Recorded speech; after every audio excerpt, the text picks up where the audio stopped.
На сегодня численность общественных наблюдателей в Туве достигла 640 человек. До сентября будут приглашены еще 476 волонтеров. Хотел бы, пользуясь вот такой возможностью, обратиться к гражданам с активной жизненной позицией.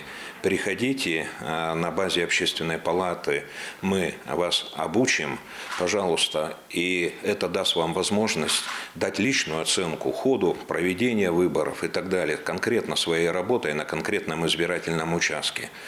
Мы вас ждем, мы готовы рассмотреть практически любую кандидатуру.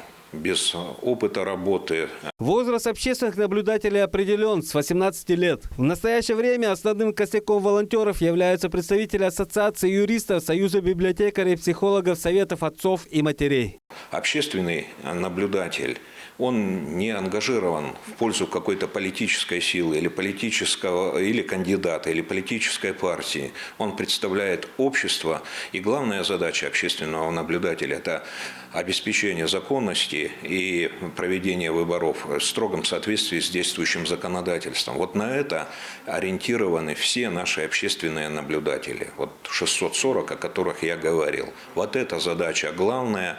И те знания, которые они получили вот в ходе обучения, я думаю, позволят как раз нашим наблюдателям в полном объеме выполнить полномочия общественного наблюдателя.